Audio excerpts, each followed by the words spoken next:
ang bukin nikata voitum aching tria atong traya apathian nena long thu asila pathianin athu kan zata nal ni som sakop se amen pathian ma ku ni chung trai tu lapa kan pathian min mai tu tukin singa hian kan conference tu pui pathian tana min hlang ti soile turin kanin tua sai ta lapa khumai takin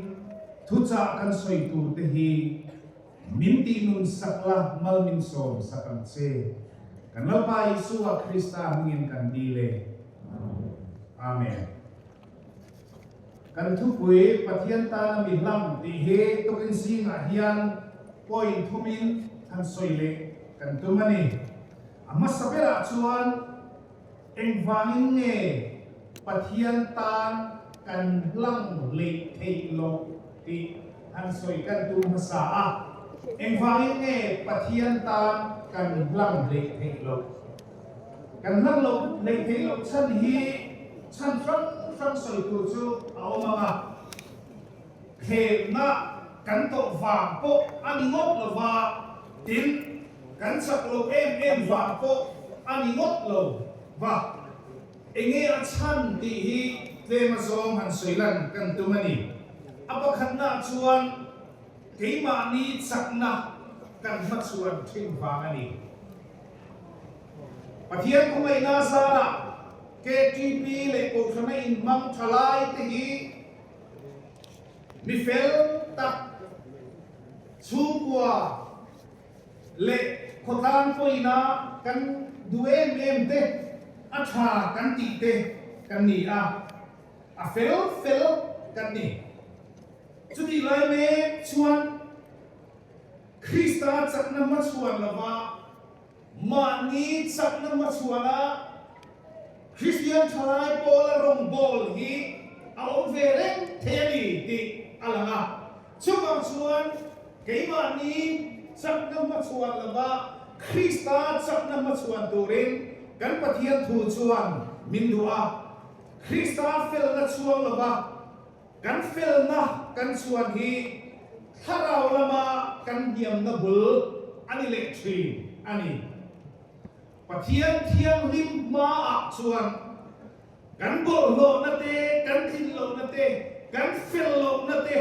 tharavin min tu ti lo chuan keima ni mi singlam hi apong ba khop maya keima ni mi singlam hian pathian ro pui na tur hi kan hi ama khop maya chubang chuan keima ni lam hi pathian ai masak kan hlau tur ani danama ni thatna le sakna chuang tu ni lokin khomai na tharau zara Krista fel na chuang tu ni zokin dan sakmani ti kan hiat na mitsak Isu a Krista kan lai thi na ni weni a hian karong bol pui Christian thalai pola rong bol tu te keima ni sakna keima ni langsar zo kan omlong na turin pathian sakna chuang turin kan in som masa ani adol ya chuan sual bul kan tan sum lo thi pathian ta mi hlang kan ni thailo na pakhat chu sual bul kan tan chu sum lo hi ani sual nar kan khar ping du lo thi na lapa ta na in mang in tireng sian alo lu na kong ka kan khar lo chuan he sual hian min chim renga Bible chuan ini thatu lo chuan sual chu kong ka pula abok rengani ati a ri lo wa te mi pan nei chiat na sex man kholo tale sual chi from sala ko ani am sual na kong ka thil thalo kong ka hi kharve angai ni chian kong tha ka tu chuan thak ve mai angai kan rin na kunga hian kon na thut kan holiau kan nei lo diau ni chuan cô nó chút lâu về mấy cái bộ ngay number block anh ai đi chuan block về mà ngắm mấy bộ ngay cần phone photo le video delete atura ni chuan ui lo delete về ngắm mấy bộ ngay sual kan sang lo na bu akong ka kan hon reng chuan min them reng inai dona chuwangin akong ka hi ikhar ping ambu adon le chuan tharau ai ti salam kan hul thau lai khwe la hian ti sana kan soita kangin buai pui kan nga tial ngai ven le ngai nut po kan nga khop ma khover thin kan nun achai buai na sa min sudu po acha tial Karau lama kan sang atur po kan lalap tial ni pehian afiata rombol horen KTP rombol horen tehi Pathian thu soi khom te po hi akhat ta khu mai Pathian thu soi ho tel tehi ahar tial kan ti vem branch le bial group branch biala fluai tu te po lobin enta ila kan huam chu nga member te dam lo te hi khonge kan jong trai am cheo ti thailo group fluai tu branch fluai tu bial fluai tu aun thei do na ni chogang into line in sutu Tharau mil hoi pan zel tu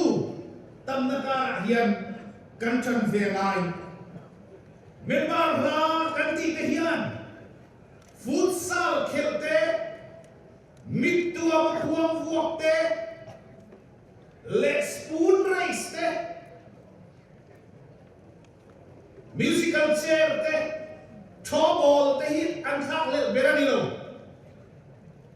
an sak berani lo mình bàn la hi ngài lúc có con cho bò vùng cho hát tất cả ăn sang bên này luôn ăn mà bộ so ăn real time nó chút thao là mà anh ấy Pathian thu sang xin tha ăn mà bộ anh ấy cái này xuân nằm ở bên này tour pero ati thao là mà cái thao là xuân cái này member này te lama min man te hi kharau lama kan thau chuan aboi thak don ani adon le chuan Pathian ta na kan hlang le thei lo na chan chu kan sim lo kan thil mi sual te kan chin thalo te poi kan ti ma se kan sim lo thina mi ru kan ti ma te kan mual pho te kan tak sai na chiat pui te kan chiu poi kan ti ma se Pathian na sim na tak kan nei thin lo wangin khua le ya kan tal boi le thina ni chawangin sim apoi mo chu Pathian ta na mi hlang ni tu ra poi mo chun kan thu pui point pan ni na chuan em tin nghe Pathian tan min lam kan ni am he hian war kan lai chuni em tin nghe Pathian tan min lam kan ni am kan point pan ni na ka lai tu thina KTP industry ni acha ka ti ku ka Lalropuia ka ti a thalai te tan hian akim tho tani angin ong entertainment ang zoma laduk tan po at hey veka team sport thiam tan aling maya zai thiam tan po aling maya film sang thiam drama lam thiam tan po fiam tu thiam te tan po he industry chunga hian aling mai ni a industry hi KTP puya hi Lalropuia alien ani program te hi kanan nga to khopa project some project 200 300 400 te Zozan Tielzan Luizan evangelical night group night street program atap set suan atama adu dan suan full time dia ai nan the dito ni kan KTP lo ga dia heng song kan set mu na kan ni hu na pena poi mo ber la ka fiat so mimala Pathianni na in zong na nung na hiyan mimala Pathianni na in zong na nung kan na hiyan apoy mo takasik ani Pathianni na in pol na susu atong kamdang lama danga suan pian tana tipon asoy kaya Pathianni na in lighting na nung apoy mo kalawa Pathianni na in zong na nung na ilo hiyan KTP akan ni na hiyan apofua ka kanlo taon ralofe kaya Pathian sa rao tiyang himatset na nilovin aproblema tuin apathiana tui silovin aon tekdon ni tehian kasiyani Jumangin lapao o dam tiyay onem ngai kaman lo hiyan let ngai khatu ne lo hiyan kan lo boy ve em am ti te hi alo om team ani zong connectivity zong itu kan di zero turponi rombona ni kan di zero mas poi mo ka hiat so kan ti chan hi ani kan ti chan lai tak ka experience chinda nek kan soi te toi te ram thar fila kan sinodin on to win dia tol kam sun fil ta kan sut khabe ati lama suan kanin suai thilo ba min dam lo na ba min kasut parol ve remrona huwa lum theiro uisia Siom hi ka tia lung leng bok culture sok nei bok lung bok siom thuan ni kumnga tu ni arei ka tia ni katsu food lai de hian ruwa asul sera biar fam tu ring kan suwa kan evangelist ne cucukan biala cuna leper tesinga mini akal tham fe ani kanina jangin rekso in kan suaka rail station kan pia rail station tangin rail kan tana atlan to kan thenga chuta tang chon basin kan tlan le ngata bas tar fe kan tlan nuwa auto in kan tlan le auto in kan tlan sara sumin nuwa chon longin kan tol le long lengin sumin nuwa kan suka long le tangin rekso in kan tlan le ngata kan suk le ke in dar kar khat kan china Jumimun sukan para ruas surat lualum mai boka reksai reksek ka sunga sakramen botala wine le chang kan kalnak naka Jadi lacuan ruas surat bangi kong chunal le kong kalnachin West Bengal tingklang mayahian kan kaltani kung ayan bom fulam hulalaw yung bangi bom ki atam maya apher hi azaw kay maya kan evangelist yuan akhana sa si ang zuwang tawa Ijuan per kai zela kay bom kan zuwang khan thok zel may boka bom pher ruasul manang hitel om ka dikina Ijuan kan ka zela na kina chuan bong ek khep zau em mai lam tia de ho mai hi alo khera kan evangelist khan sam de ko an per zawa akai le maya akum le maya kan ti vele zawa kat kasual tale bong ek khep zau em maya chuan zam phar zong yan kat lu maya chuta ka soi masak per chu enga mizo tongin enga nge bial kalau fan tihin ruasura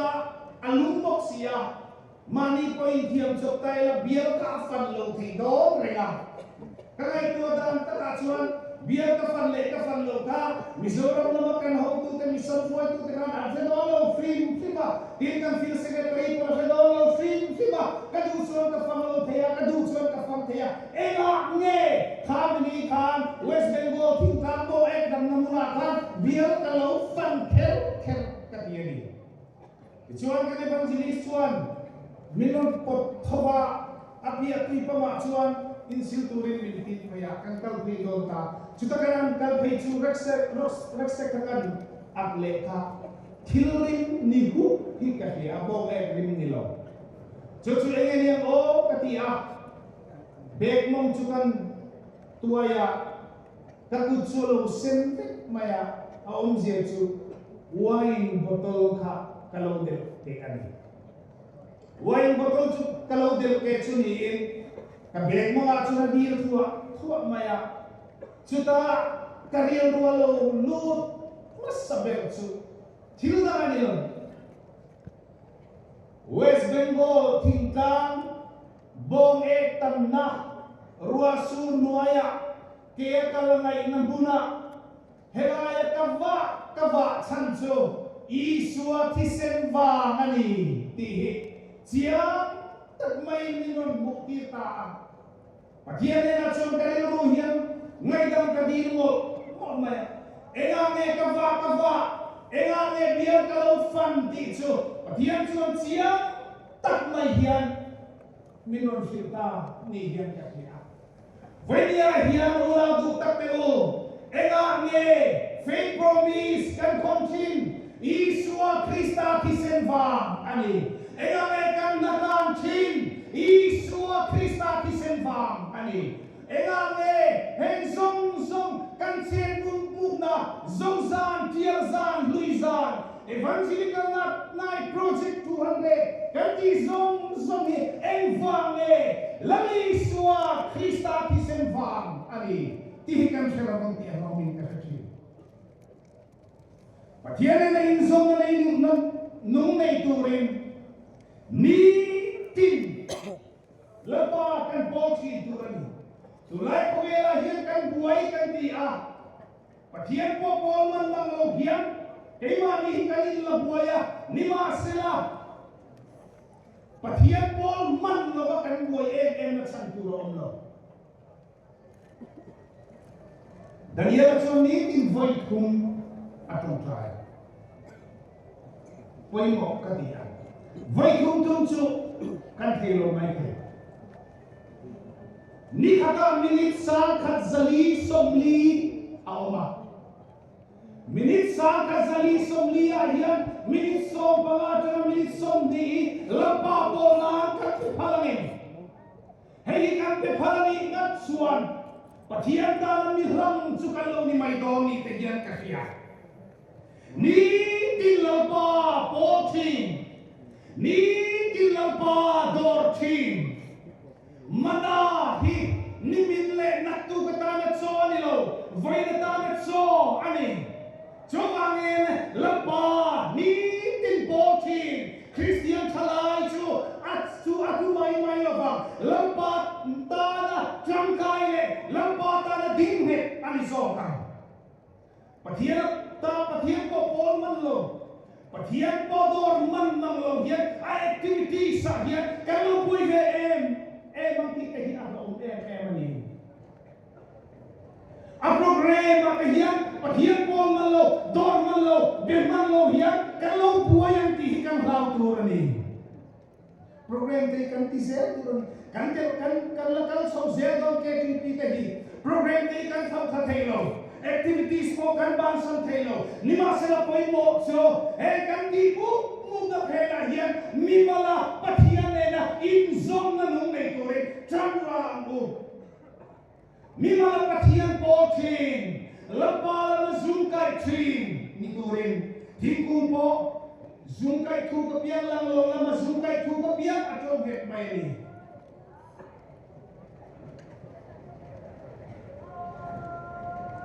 apa thumna ato bela chuan Pathian tan mi hlang ni hi fin nan fin lo ne mai la ka nai ko china fin na ti hi eng ting nge fi donila ti hi ka nai ko re china fin na hian ni kung laksa da de pathum anaya chu apa khanna chuan Thiamna apa nina chuan himna apa thumna chuan hulawang turata na in buat sa thiamna hei pathum ni fin na ne akal ko nge thiamna himna le hulawang turata na in buat sa thiamna chung te su Pathianni na lem tunga hian a om fit ani Video kan khom te Christian thalai te hi kan zisang lo de po ani the kan zisang de po ani the ei po ni lo se kan fin thein lapa wangin ni fin kan ni the hey thil lu the thil ram lai tur teng song here ram mai lo tur kan thalau ta in buat sai na hulani tikfia in kanin buat sai tur ani chu fin na ani Pathian ta mi lang tei he khofela ne po he dam su ni la po hian nun ren fel thiam ber Pathian ko mai na sa ngelo te mi ka to kau sai nga te kan ti ve chin zuai khan kan ve chu lampa nai tu te Lampa ti tu te Pathianni na leng dun chin te yan nun an ren fel thiam bi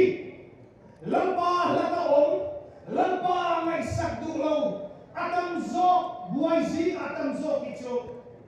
nun ren fel thiam lo tam zo kichu lampa an lat wang te ko lo ni ve ko ngai non te ye ka siat su Pathianni Genesis bung katakan iyan siya ati rim Pathianni lele van asiama ati kota adot siya asoy mechu leichu asia arwa kota leichu asia arwa helai sia le ruwa tihi au siya chu mu malo tinan chaos Minuai in ren fellow mu malo takina oma tinan tutasuan Pathianni lele van asumi te chuan ren fel dota amasabela chuan lom rose atia aren fel dona poimo masak perchu ani Kanun te hiam umalo China abuai nuai China om se nei lova ten vel tuatama tuna chuan ren fel angaya om se nei atal thega tur chuan amamo masa berchu ani kan Pathian tua chuan tak mitin ti chin helaya tak ani lo asoi nani lo dikta asoy nani kalali suwa Krista tak mitin ti chin atang suan lali suwa Krista ay ma hi chin masa dikta chu kalali suwa Krista ni chumi mam chuan no ne hi aren fel thei Pathianni lele van mga aren felang khan kan no ne hi lali suwa Krista dikta mga aren fel thei ni chu fin na chu ani lali suwa ne hi fin nani Finna ni cham chu himna kaun telani atana mi hlang lapa ti tu lapa leng pui trin chu minum chu amoi en amana chu lali suwa hi keimania alen lawa atana kan hlang lawa ni chu keimania himna aum dolo lapua tu suane ti hia lapua lali suwa nei sila wa thafam ni chan ni chuan Hoi kong min hong roti in tap chungin di mala. Tumeni ka helong chati no na an ka chu. Arap tha tu zia chu o ka soi thelo. Lali suwa nei lo ba. He thili ka wa hi han kal doni la. Ahu purong tu zia hi ka lai tua. Se lo mani. Han mai tua ve ma te u. Mi kan ko dona. Mi kan ko dona. Follow switch off. The subscriber is currently switched off again. Ato rod. Base hippo apo. Hoi kong min hong rock ti in tap chumin dirma. Tumeni ka helong chati no na ang kachu. Ato don tuk ani. Chawangin lami suwa nei himna hele apo. Nulong sila par suana tinua po himna ani latu theng van ma nam sitin anin komin nun na po siya kami alam unsuan loma van mit tuinen kan tu sipai bukin arong wi tu siya tu o kasoi thelo ve kain thau tu unang te o venia hian lampa ta mi hlang Pathianni ta mi lam kan ni kay na turin kan nun le kan kay na hila lampa suan in pun nget so bago Pathianni tu sa kan suite maso se amen